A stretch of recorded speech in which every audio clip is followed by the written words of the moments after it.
Have you ever reached a moment where the life you built no longer matches the person you've become?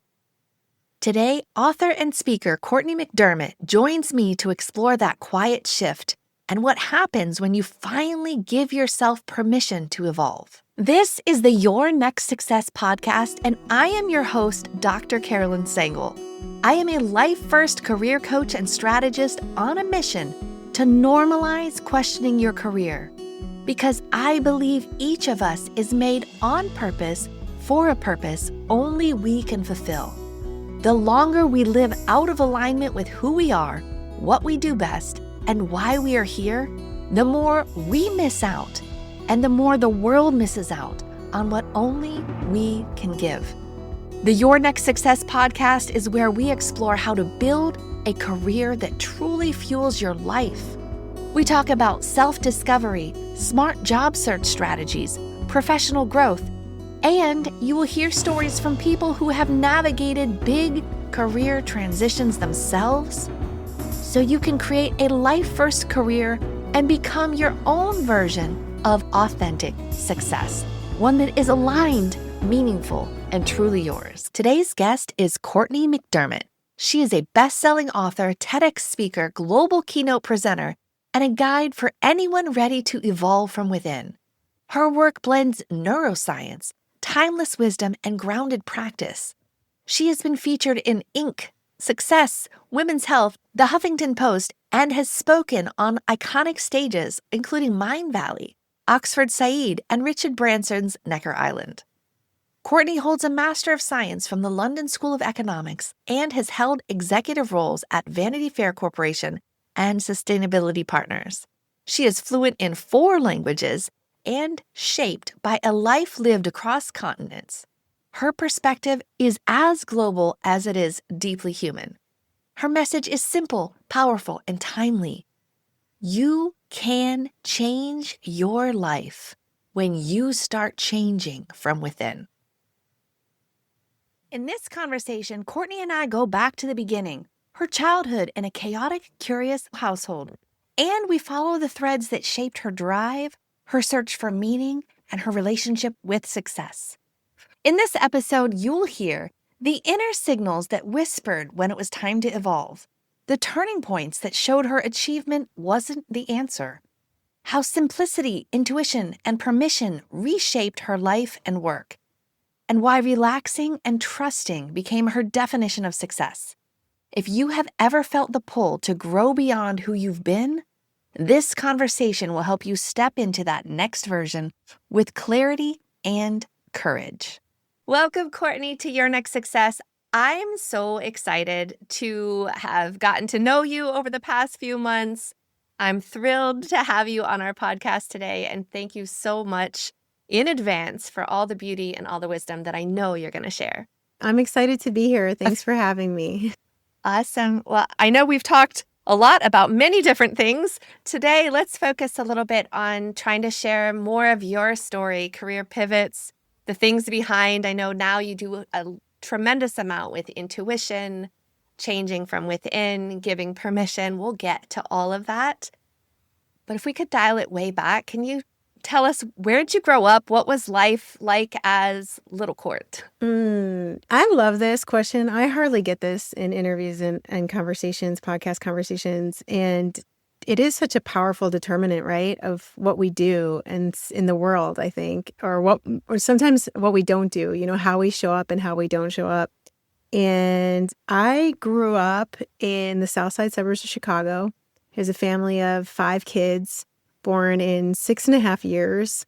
So one right after another. If you look at pictures of us when we were growing up, it was like at a half ahead, the next one started. So it was a really interesting household to grow up in. It was very rambunctious. It was very wild. I remember oftentimes feeling like things were just way out of control, which is probably, that probably informed a lot of maybe later in life trying to get things to be in control and then realizing much later the absurdity of all that. And so, usually when I start my story, and like my first book was getting to that place that everyone thinks they want to get to and realizing that it was pretty empty. And once I did that, I realized, okay, well, if this isn't it, if all of the titles and the accolades and the whatever different societal positions that we hold, mother, wife, marathon runner, all the things, like if this isn't it, what is it? And realizing over and over in my life, especially later on, that chasing externalities was just not where it was at. But yeah, I could trace that back definitely to this constant search that I had. I remember when I was little, I think I was kind of born into an existential crisis. And when I was little, I was just always really curious about just why are we here? And yeah, I think later in life, it got deeper and deeper the less I paid attention to it. And so when I started to pay attention, that's when things started to really pivot and shift in my life. And yeah, led me kind of where I am today and what I do. So from your earliest fun days, sounds like rambunctious, I'm going to take it as playful fun and everybody just kind of enjoying where they are in the moment. I'm not sure how that felt for your parents, but as a kid, that could have been a kind of an exciting thing. What were your visions of what you thought work was supposed to be, or what you thought success meant from that early lens? What formed that? What did you see? What did you think it was going to be when you grew up? I love that. So this is forcing me to actually think about stuff I haven't thought of in a long time. I love these questions. So my dad was a mix of Native American Indian and South American / Spanish. And he was actually pretty ashamed of his roots. And so he would kind of hide them from us. He never spoke to us in Spanish, even if he was, fully fluent. I learned languages much later in life because my dad just didn't pass on those gifts because of how he felt. And I think that inferiority, that sense of inferiority that was in him led him to do, like, kind of really always be seeking ways to learn new things and up-level, or what he saw as like up-leveling. And I remember he used to go around with these index cards of big words. So he would go to the dictionary and he would have an index card for, I can't remember if it was for the day or the week, of words that he was committing to memory. And so in a way, he was a learner. I would say maybe it was a little misguided, but the fact that he was a learner and that he was constantly seeking the betterment of himself definitely transferred over in lots of ways. And my mom, on the other hand, my mom just thought anything was possible, really kind of in a very grandiose way later on in life, but it was also beautiful because she would just go in and she would say, like, oh, tomorrow we're not going to have a wall in this room. And the next day we didn't have a wall in that room. Just like whatever she wanted to do, she was committed to doing it, and she believed she could. And did she do it? Did she knock down walls? Well, she did with her kids' help. So we were kind of all soldiers. And when you talked about like growing up in rambunctious, there was a lot of fun, but there was also a lot of fear. So we grew up in a household that where there was again, misguided parenting is maybe the way I would put it, in terms of just like just the kind of stuff that my parents put us through. I think they meant well, but it like translated to environments that most people would say were not that healthy in terms of how we were disciplined, quote unquote, and stuff like that. So there was a mix of things. Like there was love, but there was also a lot of fear, and there was a lot of like definitely kind of soldier-like activity. So there was a lot of discipline. In a way, again, I'm very grateful for that. In other ways, some of it's been stuff I've been trying to shed for years, or have been shedding for years. So like I said, you're bringing me back to stuff I don't normally even consider that much, but it's beautiful to consider it right now and think about the ways that it's impacted me. And where did the military-like discipline kind of vibe come? The reason I'm asking is I was talking to my dad several months ago when I was trying to trace back generations of careers and how people, because I didn't know. Growing up as a child, I didn't understand even my parents' own career transitions, because I was just like, we were just moving, and then trying to ask from that more adult lens of help me understand what was going on and why and how, and what did grandpa do and what did great grandpa do and all this kind of thing. he made a statement. One of his early jobs was working in the Ohio Youth Commission. So that's where like kids under 18 who get in trouble with the law and maybe should go to jail don't go to actual jail. They go to the Ohio Youth Commission if you're in Ohio. And so as a young 20-something-year-old man, this is some of his first jobs and first experience. And he said, and I'm not going to lie, I learned a lot of my parenting techniques from working at the Youth Commission.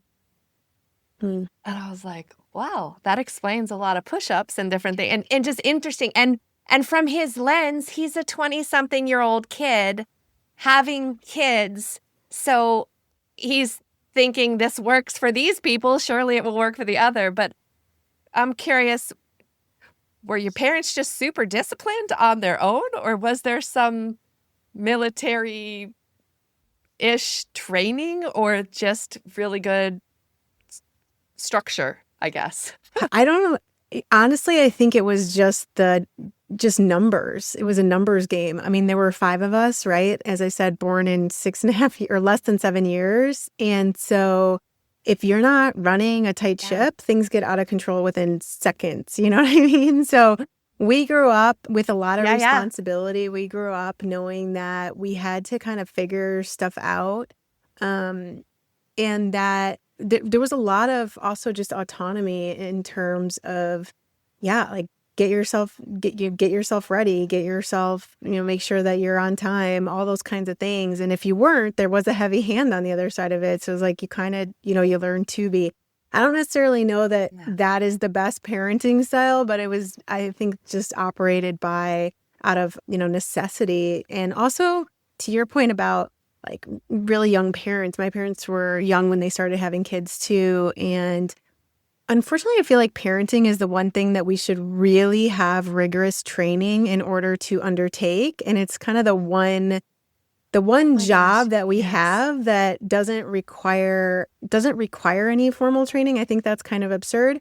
And so I heard someone recently saying something like there are no real parenting books, and yet there are tens of thousands of parenting books, And I feel like that's true in the sense that every situation is kind of its own gamut, and there's so many different factors involved, and the ways to the ways to parent, I feel like that gets really confusing. So I know my parents definitely, they didn't have a manual. They were, I'm sure, doing the best that they could and needing to keep it in line out of just sheer necessity of numbers.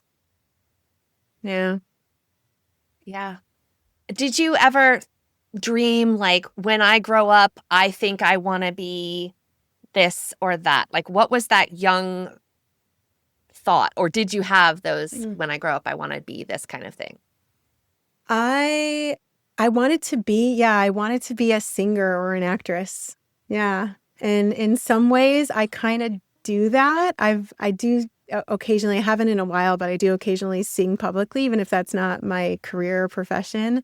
And I did do some acting when I was younger. And I feel like in a way we're all acting. So I feel like the whole world is a stage, right? I get to be on all these stages and talking to thousands of people. And that is such a critical part of how the formless wanted to express through my form from a very early age.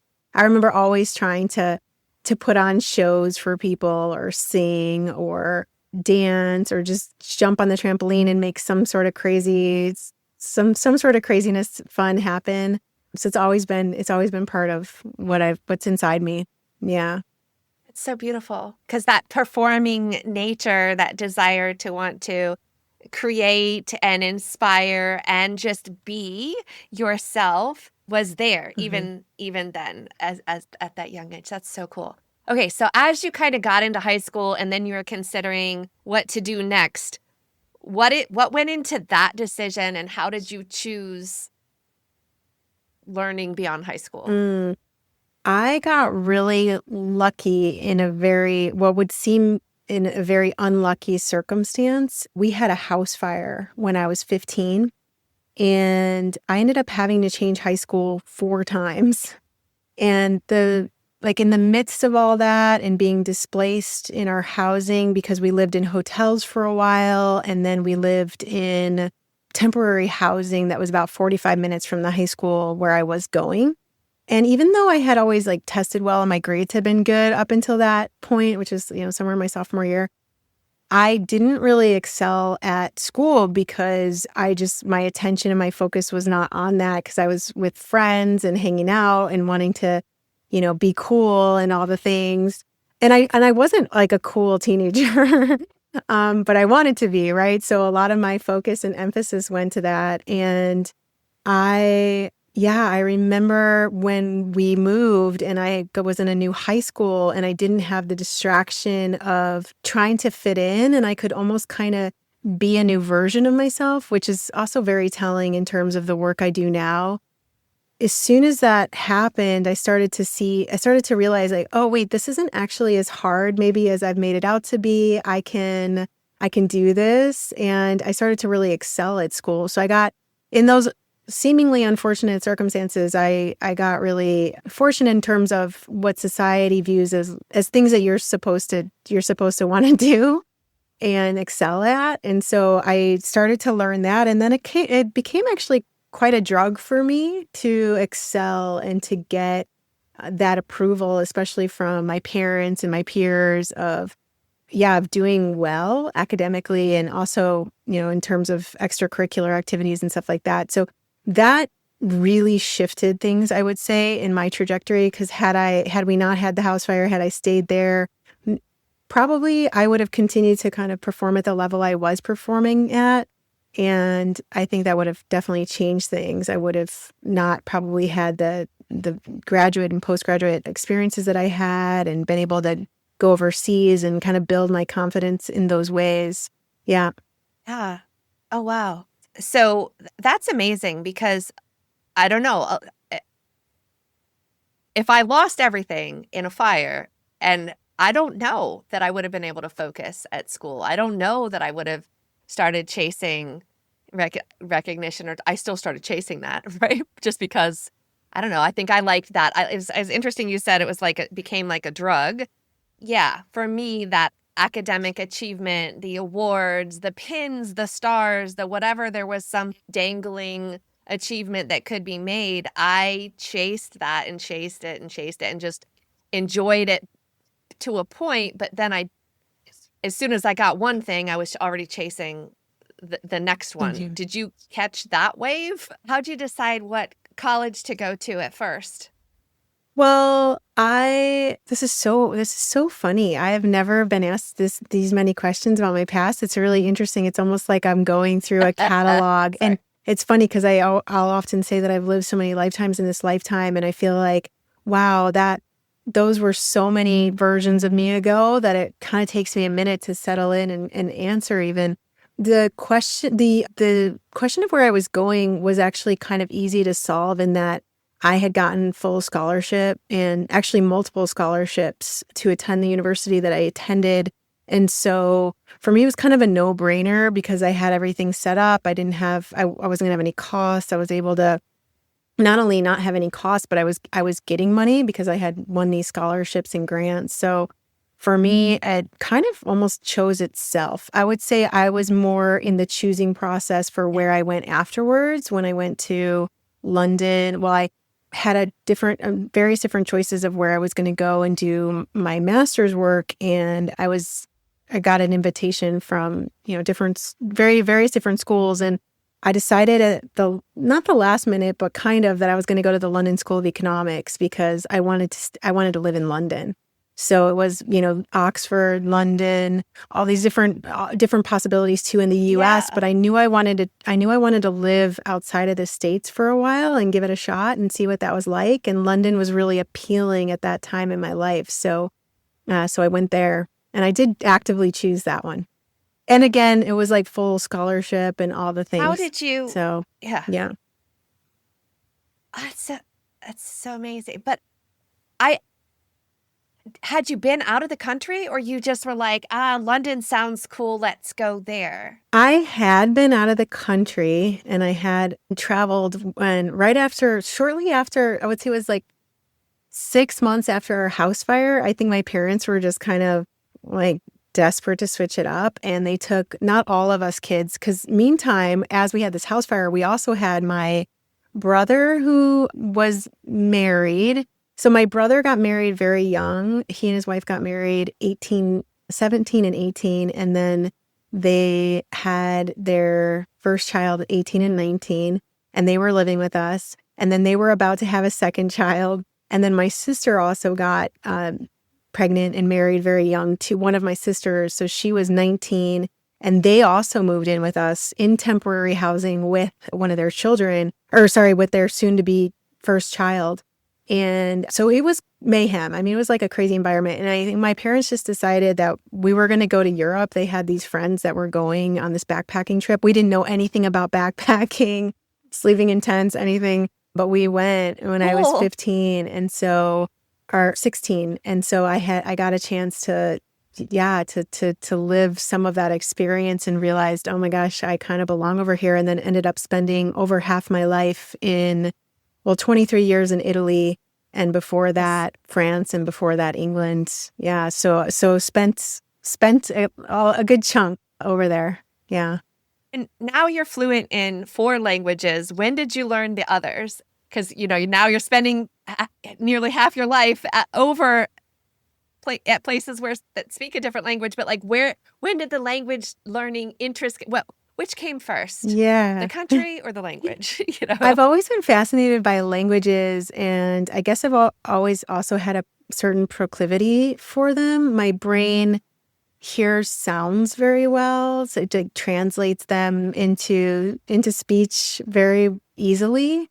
And so when I was living in London and doing that work, I was studying international relations and economics and politics and things. And when I decided that I wanted to do my dissertation work in the south of France. And so I started taking this very kind of rapid acceleration learning course of French. And so I did that. And then I moved to France. So I was sort of in this fire of having to figure it out because I was interviewing people. So I was real time trying to figure things out really, really fast. I was living in a household of only French speaking people. I lived in Toulouse, which is in the south of France. And so, I was kind of in a hot seat because they wouldn't speak English to me. And so I was rapidly learning French. I had studied some Spanish. I really feel that I had it in my blood. So even if my dad didn't speak to me in Spanish, it was funny. When I was growing up, I used to say some things to him here and there that I was learning. And he'd say, oh my gosh, you're the only one of the kids who actually pronounces these things correctly, these words. And so I feel like I've kind of always had it. I remember when I was living in London too, I used to have dreams where I was speaking in other languages that at the time I didn't know how to speak and I hadn't studied. I was fully fluent in French in my dream, for example. And so, like I said, I think it's a mix of I've had it in me and then I studied it and then having a proclivity for it. So I had studied Spanish. I wasn't really that fluent in it at all. Studied French, wasn't that fluent in it, but kind of could get by. And then I learned Italian very well, and I picked that up pretty quickly. So when I moved to Italy, I would say it was probably a couple months before I was fairly fluent. And then after that, I got opportunities to learn Spanish and French better through different people that were, around me and different circumstances. I spent a lot of time in the south of France, and then I spent a lot of time in Spain. And actually so the thing is, I do pick up local accents. So when I'm speaking in Italian, I speak with a Veneto accent. But if you put me down further south, within a week, I'll pick up that accent. And it's not something that I want to do. It's just something that it just happens. And same thing with Spanish, for instance. Like I was speaking Catalan, which is the Spanish from Spain. And so when I meet up with my South American or Central American friends, they're like, holy crap, Steve, we got to fix this, right? And so I'll start speaking more with a South American or Central American accent once I've been exposed to them a little bit more. So it was a mix of those things, and it's kind of been gradual. And also, you need to keep using them. I realized the other day I was looking for a word in Italian that I know very well. The word which is a toothpick. And I was baking and I couldn't find a toothpick. And then I was talking to an Italian friend later in the day and I said, I couldn't find And then I was like, what's the word? And I was like, stuzzicadente, but I couldn't remember at that moment that it was that. So it's really funny, the brain, the way it works, and having to also just use things. But then, of course, there's also the natural things that we're called to. From a very early age, I was always intrigued by cultures, languages, expression in general. Yes, yes. And it's interesting. One of the assessments that I was trying to sort when I was trying to figure out how is it that people are externally successful and internally unfulfilled? Like, what is it? Like, what is the missing link? Like, what is the thing that if only I knew, or if only I could share with other people, because I'd seen it in myself and I'd seen it in so many people that I'd worked with recruiting over the years. And so one of the assessments I came to find out was about natural abilities. So it's the Highlands Natural Ability Battery. There's 19 different sections, and there are some of them that patterned together do give somebody the phenomenal foundation to really be able to pick up languages and be able to speak all the different, accents and things of that, and to hear them. So I chose that one also because it wasn't just a paper test, but there were audio components to it. And I was like, yes. So like rhythm memory, and those can also go into kinesthetic learning, or they can even there's some abilities patched together that help make people be able to distinguish tastes in cooking. Do you have that too? Can you tell if there's a certain ingredient in or out? Did you get I did you get that not one? get that gift. I am really good. My senses are really strong, and like I can smell things very easily. Taste is a strong sense of mine, but not to the I feel like it's often that I can't identify every ingredient or stuff like that, but it's fascinating to me. Like I feel like too, part of it is training. So if you do have these proclivities, maybe it's more training. Like I've never actually done training in taste stuff. So I wonder if it would translate to that. It would be interesting to see. But it's not just like, oh, that automatically happens. Yeah. Yeah. Yeah. Because it's like, that's the thing. It's like we have these starting points of abilities, right? And sometimes they can solidify around age 14 and 15. But I want to be really careful because I don't want somebody to think like, oh, that's it. Because we do know about neuroplasticity, we do know about learning, we do know about skills, we do know about reticular activating system, and you can focus your attention. And the starting point helps you. I was like, oh, if I only knew that earlier, this is why these sorts of activities feel energizing and feel awesome, because it's in my wiring to be able to do it. So you're in school, then you do some research in France, and then how did the even moving to Italy thing come about? And you're like, yeah, sounds great. And then a couple weeks, months becomes 20-something years. Like, how'd that happen? Yeah. So my soon-to-be, he was my soon-to-be husband. I didn't know that, but he had actually proposed to me pretty quickly after we met, but I didn't necessarily know that we were going to get married. But we got married pretty quickly. I met him in London, and we were married 9 months later, not because I was pregnant or anything like that, but just it worked out time-wise that way. In fact, we didn't decide to have a child until much later. I think we had been married 8 years by the time we decided to have a child. We were married for 18 years, so I lived with him for 18 years in Feltre, and then after that, I moved to a small town called Bassano de Grappa, and I lived there another few years. And then I came to the States. So it was really, love, right? Amore, that brought me to Italy, for a fairly permanent amount of time. Absolutely. Yeah. The reason I ask a lot of these questions and try to go into childhood and try to go into high school and stuff, there's ages and stages that it's natural that people question their careers or make big moves or do changes. And so sometimes people override them. Mm-hmm. And you caught everyone, and you did something amazing with everyone. So I'm just like, oh, this is so cool. What was going on at that point? How did you make that happen? Okay, so you had also started this excelling gold stars. You get the full ride scholarship, the full ride grad school education, doing all these great things. And then you start going into working. How did you choose where to work with all these possibilities? Mm-hmm. Well, the first things work-wise were chosen for me. So there were grants and things that were available, and they started telling me about these grants for teaching. And it was really funny because even though when I grew up, I remember so often my teachers would say, you're a teacher, you're a teacher, you're a natural born teacher. I would always hear that, and people would say that to me.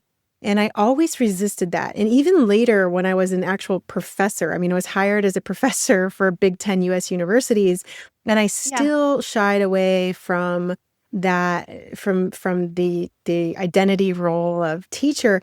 And then I realized that teacher actually comes from, education. I realized I'm an educator in the truest sense. So that word educated comes from edure, which is kind of an archaic term in English because we don't really use it that often anymore. It's educe. So it's not induce, it's educe. And that word, the origins of that word are to draw forth. So to draw forth the genius in others is really, truly, I think, one of the greatest gifts I've been given. And so I realized, wow, I am in that sense, in the truest sense, a teacher. Like, I'm not teaching anyone anything in the sense of like, I'm not imparting information that then you get and you go apply some 5-step process to something. But rather, as an educator, I had the chance many times, hundreds, thousands of times, to really see someone's own genius, their own light come forth from something that I could share, and also from who I was. And so, so I kind of took us a little bit on a tangent there, because I know your first question was, or the question before it was more along the lines of how I got into what I got into when I was living in Italy. So career path choices. So I would say the first one was the teacher thing. So I got to experience life as a teacher. And I ended up teaching all these different grades and courses. I ended up being able to teach things like literature, which I absolutely loved, English literature to native Italian speakers. So I got to do all that. And meanwhile, I was really hankering for a job in a corporation. Like, I wanted to work for business. And I remember when I started going around with my CV, so this was like old school. I actually went to all these different, it's very industrial up north, in the north of Italy. And I would, take my old beaten up Volkswagen all around, and I would drive to these companies, and I would hand deliver my CV. And I went all over, and I finally got a call from a couple of them. It would be a very long story to tell you all of it, so I'll just kind of shorten to, I ended up getting to work for first Fila, the outdoor company Fila, which was a very interesting little stint there because the bosses were kind of crazy. In fact, one of them got locked out of the facilities altogether, so that's another story. But meanwhile, while I was working there, I got contacted by the North Face, the outdoor company, the North Face. And I had been very excited about working for them. And after a series of interviews, I ended up deciding to leave Fila and go there. And so I went to work at the North Face, and then I was started in an entry-level position. And within a few years, and those are also very interesting stories, within a few years, I was able to work myself up to part of the executive management team. I was leading a number of different brands in our portfolio. And then, from there, I started taking on new responsibilities. I was heading up corporate communications, and then I was heading up corporate responsibility, or ESG, CSR. It goes by many different acronyms, but environmental social governance. And that kind of that pushed my career into sustainability. At least then it was more commonly known as sustainability. And I was leading up initiatives all over the world. And then that also had a very interesting segue into what I do now. So I don't know how much of that or how little of that you want me to get into, but I love it. I love it all. Okay, great. So I love it all. Okay. So imagine what your life would be like if your career aligned with who you are, what you do best, and actually fueled the life you want. At Next Success, we support all ages and stages through career transitions, from students exploring majors or careers to job seekers actively searching or reimagining their next move to professionals committed to self-awareness and leadership growth. Stay connected and explore what's possible at nextsuccesscareers.com and follow Next Success Method on LinkedIn, YouTube, Instagram, and Facebook. Well, I'd love to hear I love the story about how you were at the North Face and the sales meeting, that story. Yeah. And then we have to end up getting to the plane story. So, yeah. Okay, great. So I love that story too. And I was at the North Face. I was an executive assistant. That's how I started there. And so basically I was a secretary to the general manager.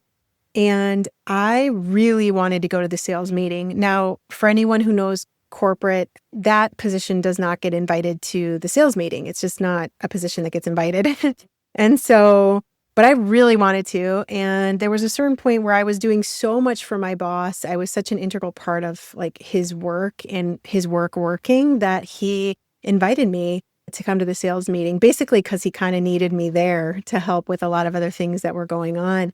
And so I got to go, and I remember sitting in the audience, and it was opening night of sales meeting for the North Face, which you can imagine is pretty big production. It's a really cool company. So I'm watching the stage from the audience vantage point, and I had such a strong, I'm supposed to be up there. I want to be up there. That's my place on that stage. And anyone listening who's been in corporate will be like, that's just a crazy notion. First of all, at the North Face, the opening night of the sales meeting, the only people who give talks are the vice president of sales, which is essentially the top of sales, the top guy in sales, and the general manager. So or the president. So those are the only people that take that stage on opening night. But here I was in my very kind of, ignorance that I was like, oh, that's where I think it's intuition. I was like, that's where I want to be. So, and possibilities. Yeah, possibility. And I'll talk more about this because I think it's so powerful when you don't know, and you don't kind of believe what everyone else believes. So anyhow, I had this strong desire. Well, meanwhile, between that year and the next year's sales meeting, I started heading up a lot of things in corporate communications. I sort of insisted with my boss that he add this onto my title because I was doing all the things, but I wasn't necessarily getting the credit. And that's, again, a story in and of itself. But he agreed to that. And then I said I would really like some training because, again, I was doing corporate communications, but I had no formal education whatsoever in corporate communications. So I wanted to go to this conference that was being held by the Corporate Communications Institute of New York. He did not want to send me there. He wanted to send me to some other conference that I did go to that one, but I didn't really get anything out of it. It's kind of a learning event, but I felt like I could have been teaching it better. And then I still wanted to go to this conference, and there was a possibility to submit a research proposal. And if they liked it, you could go to the conference pretty much free of charge. And so if you develop the paper and you went. So that's what I did. They accepted the proposal. I wrote this paper in my nights and the weekends because I was working full time. And I went to this conference, and I remember feeling like my paper was the worst paper there. These people were real corporate communications professionals. I didn't know what I was doing. Why did I do this? Why did I show up? Et cetera, et cetera. And on it was the last night, not the last full day, because there was one full day left. They announced, and my presentation was on the final day, and they announced Best Paper Award at this gala dinner the night before, and they announced that I won the Best Paper Award. And I was so shocked. I mean, genuinely so shocked because they had to say it a couple times before I even heard my name. I was pouring water for everyone at the table while they were making the announcement, and I didn't even hear my name. So then I accepted this award, and I realized, oh crap, now I got to tell my boss that I did this thing that he told me not to do. So I went back to my boss after winning this award, and I said, and I told him I came clean, and I thought I was going to get fired, but it was actually worse because I got promoted, and he ended up like putting me in charge of corporate responsibility and environmental social governance because my paper was about something that I called Corporate Agenda 21, and it was basically bringing corporations together under a single umbrella to deal with the global crises that we're facing. And so that just propelled my career into that. And then I kept taking on other leadership roles. I was the chairwoman for the Environmental and Social Working Group in in Europe. And then I started, working together with the pilot groups over here in the US. We were creating environmental indices, all sorts of things. It's really phenomenal. And the more I told people that I had no idea what I was doing and that this was not my field of expertise, the more I sort of became known as an expert in that field. And then I was so disenchanted for a while there, actually, because I ended up also, fast forward, I decided that that my job was kind of unsustainable, because in the meantime, I had my daughter, Gaia, and I was sort of jet setting everywhere, and it just wasn't sustainable. So I decided I was going to leave, and then I got hired. Well, not right away. I took a sabbatical with Gaia. And then meantime, I was contacted by this company called Sustainability Partners. We were working with outfits like Nike and Starbucks and the US military and NASA. And they asked me to come on as their vice president and to lead up a lot of these sustainability initiatives. And it was really great because I got to be, rather than someone else choosing how I was spending my time, I got to start learning how to choose myself, where I wanted to put my focus and my energies. But the reason that's interesting is I felt the whole time that we were looking at the wrong stuff. And I came up with my own definition of sustainability as the ability to sustain yourself. And that became the impetus for my first book and the TEDx talk that accompanied that, and kind of skyrocketed my career in human potential and what I believe is really what we need to be looking at, which are the inner workings. And again, I could go on and on because there's so many stories embedded in those stories, but that's kind of the short version of all the different careers in terms of corporate. Yeah. And I love it. And so you had reached this success. You keep getting propelled forward because of the work that you do, and you did show up differently, and you saw things others didn't, possibilities. And you kept getting rewarded with that. You also have your daughter. And then there came a point where you were thinking it's not it, and you called it miserably successful. Mm-hmm. Explain that a little bit. Yeah, because I got to this point, again, just to harken back to the beginning of our conversation, where I had everything, like in terms of materially and even non-materially, the stuff that society says, well, once you reach this milestone, well, then you're fulfilled, you're a success. And just to your point that you made earlier, it was like every single one of those that I came up to, it was like, next. What's next? Success was perennially around the corner, and I was perennially chasing it. And when I started to realize, it's only so long that you can continue on the hamster wheel until hopefully you realize that it's kind of boring. And why are you running in circles? And so I did something that I think very few people actually do, which is I just decided to get off. I just decided to get off and see what else was out there, and see if allowing myself to be really uncomfortable in very unfamiliar territory, which was the territory of not trying to excel all the time, if that could be sort of an answer to the riddle. And I found that it often is. It often is the answer to the riddle, because instead of chasing, you start to settle into the here and now of I have everything and all potentials are available to me. And that's when I really started to get to play around with reinvention and that whole process. And that has guided a lot of what I do today. It's so beautiful. And for those who don't know yet, Cortney has written, in addition to the TEDx talk, which is amazing, you need to listen to it, but she's written Changes Within You and Give Yourself Permission. And I didn't make this pretty ahead of time, because you can see there's a lot of just really good nuggets in here that I felt like I needed to, I frequently kind of go back to. The both of them are very, don't let it fool you that they don't have a bazillion pages. That's intentional. Mm-hmm. Because tell us about the simplicity. You have such a beautiful way of saying. Yeah, simplicity for me means that like the simpler you can be, the closer you are to truth, as far as I can tell. And there's a great quote that's been attributed to Da Vinci when he says that simplicity is the ultimate sophistication. I believe that getting things down to the basics is such an art form. And I've had so many people tell me their experience with this book where they say, oh my God, I've tried all these other books. For instance, I don't know, I really like Dispensa, but a lot of people have made this comment and they've said, I try to read Dispensa at night and I just fall asleep. I get so tired. It's like it's a lot of work for them. And they're like, but your book, it's like I just kind of was able to just easily digest and get it. And I felt excited the whole time I was reading it.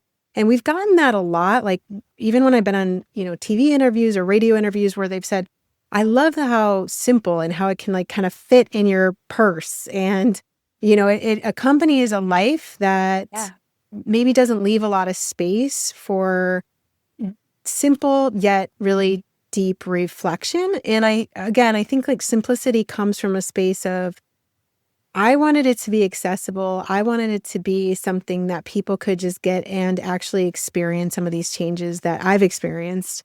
And so, that was to your point, very intentional to keep it simple. Yeah. Yeah. And there's so much, it does unlock so much because it's like not intimidating, right? It's approachable, it's accessible. And then you're like, oh, wow. Oh, I hadn't exactly thought of it that way. I hadn't exactly done it. And I saw you. We first met at the Women, Life, and Science event in Greenville, South Carolina last year, 2025. Yeah. But I loved how you're just sitting there. That event is so great because there's women from all over. And you're not really sure who's sitting next to you at the table, but you know that everybody is amazing. And then next thing you know, you get up and you look gorgeous and super stylish and you weave together things from like neuroscience and epigenetics and like psychology and all sorts of things so beautifully and so profoundly and so simply that it's just like, yes, I need more of Cortney McDermott in my life. And I loved that you gave the ability for people, if they wanted to like get up and move, to get up and move. Like it is so hard to sit. I don't care how old I am. It's so hard to sit still for the longest time. And just within your beautiful talk of weaving these what some could think are super complex things together in a beautifully accessible way, you also have the freedom to move. So I loved that experience and that talk. And then I was so excited to get your book and, dive in. Of course, I, devour the first and then I want the second and then I want to have just more and diving into all the interviews and podcasts. And there's a lot out there. If anybody's, inspired to go do so, you'll find yourself down a nice, beautiful rabbit hole. How did you get into speaking after the TEDx talk? Was that the first one after being on, stages and giving your papers? How did the speaking part and the writing part come about? Well, the speaking, it had been years actually before TEDx, although that was such an excruciating talk. Another friend of mine and I said, one day we have to have the talk about the talk because there's so much rigor in TEDx. But I had already been giving speeches for a number of years, especially in my role at my corporate roles. I had been able to speak on a lot of different stages. And so I had been doing that for a beat, but the writing part, I had been doing it for corporate and I really wanted to start my own blog and I wanted to start writing for different publications. And I started that while I was at corporate still, just nights and weekends, I would work on my writing and I would submit to some of these bigger publications. And I ended up being able to write for publications like the Huffington Post or Success Magazine. So that was already happening before I set out. In fact, I often tell people, like quote from I think it was Warren Buffett. He said, don't test the depths of the water with both feet. So I didn't really jump in and say, oh, now I'm going to be an author and a speaker. I was already kind of doing those things and I started to inch in gradually more and more while I still also had the security of a job and the security of constant income and things like that. And then finally I got to the point where like, I'm done with this. I got to go my own direction. It was really clear for me. And then I jumped and that's when I yeah, started to put out the books and all of that. So it's been a ride, but that's kind of more or less how it progressed. Yeah. What do you love the most about it? Because it seems like your schedule is all over the place with a common theme of helping people unlock the beauty of themselves, give themselves the permission to dream and think about what's possible. And yet you're all over the place, jet setting all over the world, giving talks, not just any, one place, but you've been to Necker Island, you've been to multiple different countries on their stages. Like, what do you love the most about your life that you're getting to experience now? Well, I love the fact that it's it seems like a lot, when people hear these things, they're like, oh my God, that's so much. But it really just was one step and then another step and another step. And it was getting that hit on like, what's the next step? And then showing up with everything that I had for that next step. So even though I had a vision, right? Without a vision, the people perish. It was like I had a vision, yet it was more kind of, okay, today, what's in front of me? And I'm still like this, like today, what's in front of me? And that also allowed me to get out of the hype of busyness. Like, this is one of the things that you'll recall when you met me. I never say I'm busy. So, people will say, oh, you must be so busy. And I always say, absolutely not. Like, I'm the least busy person you know. So I time out and say no to way more than I say yes to. But when I say yes, I show up with everything I've got. So I would say that that's kind of and I don't know if this totally answers the question, but that's sort of the ethos that drives a lot of, what I do decide to show up for and how I decide to show up every day. Yeah. Love it. How do people find you? And by the way, find you could mean anyone looking for a speaker for any size event. You really would well served by considering Cortney McDermott. And how do people find you for speaking opportunities or engagements, all the other things that you do and you select to do? Thank you so much. I can be found kind of anywhere online if someone's wanting to just connect. I would say one of the things I often do say too, when they ask where do people find me, I was just like, I just pray that you've, found more of yourself through this. Sometimes people say that I help other people, but I don't really help anyone. You help yourself, right? You show up and you're looking for specific information. And if something I've said is resonant or some of the talks that I give are resonant, then that just means that's information you're calling to you right now. And I think that's such a gift. So I would say if people are wanting to find out more about the talk specifically, since you and I got to talk more about just my background, which is so unusual for me, and thank you for that. My talks, there's a lot, you can find a lot online. So also on YouTube, my name is spelled Cortney. So it's without a U. And so if you look up Cortney without a U, McDermott, you'll find some talks if you're interested in someone coming in and giving a talk. You can contact my team at info@cortinc, that's CORTINC.com. And I'd love to hear more about your event. I'd love to hear more about you. We do read everything that comes through. And if it's something specific for me that only I can address, then it gets passed on. So yeah, I'm excited to connect with anyone who's connected with you. Yeah. Awesome. And then I'm big on authentic success, and authentic success is however someone defines it, not the world, but they from themselves. So for you, how do you define authentic success for you in this moment? For me, trusting, like relaxing and trusting. Those are my guiding principles. I'm like, relax and trust. Like trust every single thing that occurs. And then relax some more and then trust some more. And the more you can do that, the more you start seeing a lot of this exponential growth that we've been referring to and alluding to, and actually also in, very clearly outlining in our conversation today. Awesome. Well, thank you so much, Court. And then for anyone who's in the Greenville, South Carolina area, Cortney is going to be attending the Women, Life, and Science event from 2026. It's on April 30th.